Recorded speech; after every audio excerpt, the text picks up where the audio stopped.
জাতীয় বিশ্ববিদ্যালয়ের অনার্স প্রথম বর্ষের ফল প্রকাশ। তারেক রহমানের সংবর্ধনায় 50 লাখ মানুষের সমাগমের লক্ষ্য। ভারতের সঙ্গে সম্পর্ক যতটা শোনা যায় ততটা খারাপ নয় মন্তব্য অর্থ উপদেষ্টার। নোয়াখালীতে চর দখল নিয়ে দুই পক্ষের গোলাগুলি, নিহত 5। স্বতন্ত্র প্রার্থী হয়ে ভোটে লড়লে ব্যবস্থা নেবে বিএনপি। আইনের প্রতি শ্রদ্ধাশীল ও সচেতনতা বৃদ্ধির আহ্বান যশোর পৌর প্রশাসকের। ভারতকে হারানোই বড় পুরস্কার পাচ্ছে পাকিস্তান।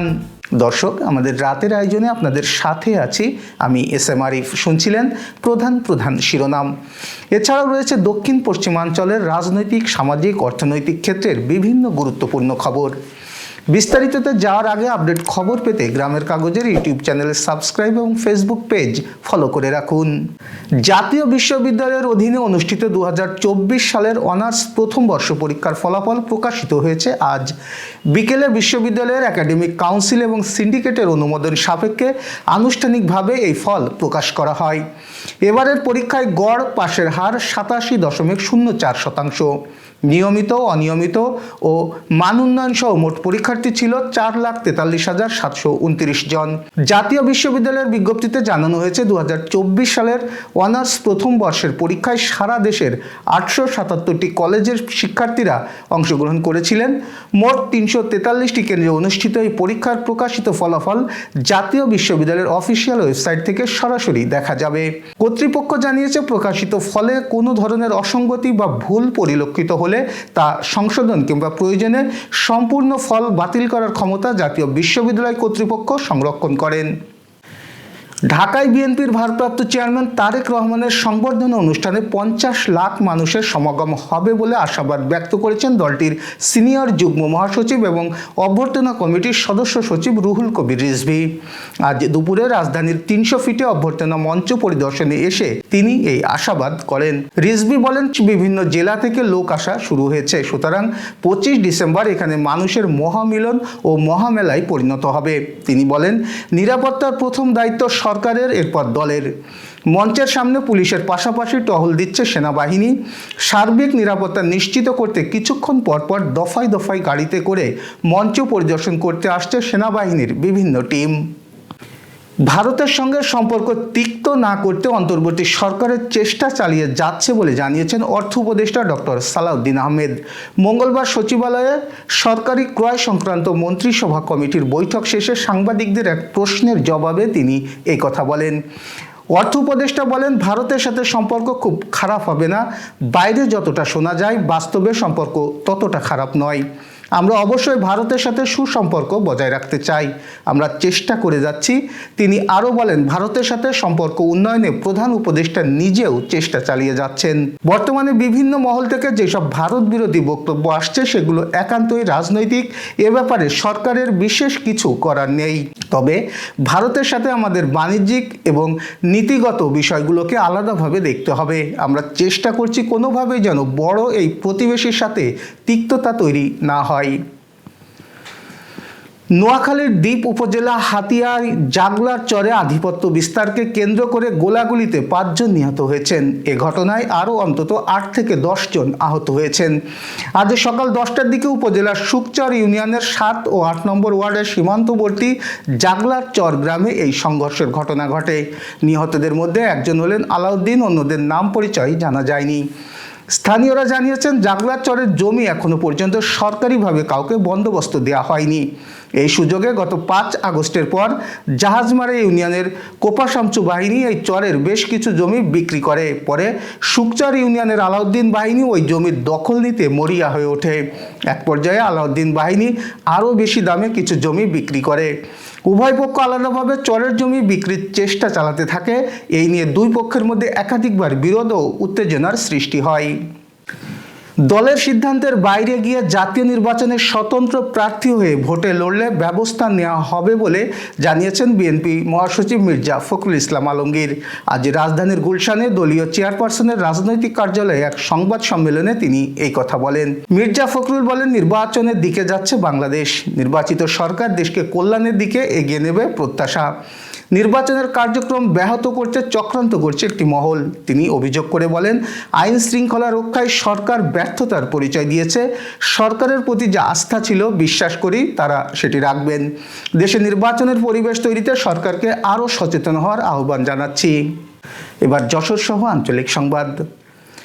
যশোরের যানজট নিরসনে আইনের প্রতি শ্রদ্ধাশীল, সামাজিক সচেতনতা ও নাগরিকদের ঐক্যবদ্ধ হওয়ার আহ্বান জানালেন পৌর প্রশাসক রফিকুল হাসান।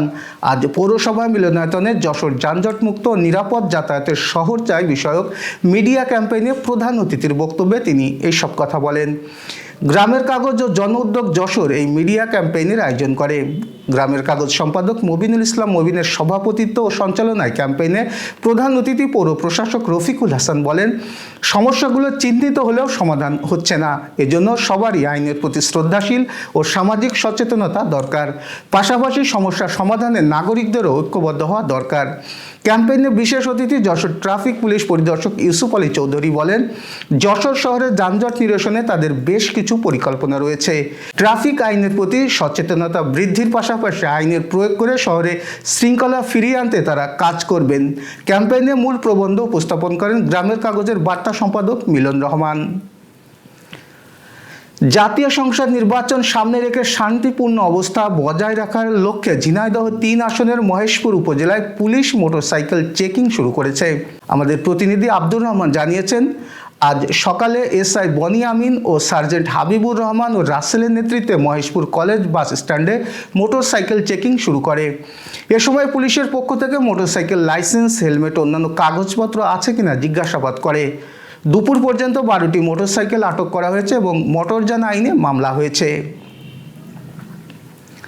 ধর্ম যার যার, রাষ্ট্র সবার, এই স্লোগানে যশোরে বিক্ষোভ সমাবেশ ও বিশেষ প্রার্থনা করা হয়েছে। আজ বিকেলে শহরের লালদিঘির পাড়ে হরিসভা মন্দির প্রাঙ্গণে বাংলাদেশ পূজা উদযাপন পরিষদ যশোর জেলা, সদর উপজেলা ও পৌর শাখার উদ্যোগে এই সমাবেশ করা হয়। সমাবেশে ময়মনসিংহের ভালুকায় কথিত ধর্ম অবমাননার অভিযোগে দীপু চন্দ্র দাসকে নৃশংসভাবে হত্যা, তারাগঞ্জে বীর মুক্তিযোদ্ধা যোগেশ রায় ও তার স্ত্রী সুবর্ণা রায়, সালফার উৎপল সরকার এবং রায়পুরায় প্রান্তোষ কর্মকারকে হত্যার প্রতিবাদ করা হয়। সমাবেশে বক্তারা বলেন, 5 আগস্টের পর সবাই আশা করেছিল সুখে শান্তিতে নিরাপদে হিন্দু মুসলমান মিলেমিশে বসবাস করতে পারবে, কিন্তু বাস্তবে একের পর এক সংখ্যালঘুদের নির্যাতন করা হচ্ছে। দেশে দ্রুত নির্বাচনের ব্যবস্থা করে নির্বাচিত সরকারের হাতে ক্ষমতা হস্তান্তর করতে হবে, যা দেশের আইন শৃঙ্খলা পরিস্থিতি স্বাভাবিক করবে বলে বক্তারা আশা প্রকাশ করেন। বক্তব্য শেষে নিহতদের আত্মার শান্তি কামনায় গণপ্রার্থনা করা হয়। পরে লালদিঘির পাড় থেকে একটি বিক্ষোভ মিছিল বের হয়। যশোরের অভয়নগরে আল আরাফা ইসলামী ব্যাংক পিএলসি নওপাড়া শাখার উদ্যোগে মাদ্রাসার এতিম শিক্ষার্থীদের মাঝে শীত বস্ত্র হিসেবে কম্বল বিতরণ করা হয়েছে। আজ দুপুরে নোয়াপাড়া রেল স্টেশন সংলগ্ন তেঁতুলতলা শামসুল উলুম রহমানিয়া মাদ্রাসার এতিম ছাত্রদের মাঝে এই কম্বল বিতরণ করা হয়। এদিকে কেশবপুরে 2 শতাধিক শীতার্ত অসহায় মানুষের মাঝে শীত বস্ত্র বিতরণ করা হয়েছে। এসআর যুব সমাজ কল্যাণ সংস্থার উদ্যোগে সংগঠনের কার্যালয়ে পৌরসভার 1 নম্বর ওয়ার্ডের অসহায় মানুষের মাঝে শীত বস্ত্র হিসেবে কম্বল দেওয়া হয়।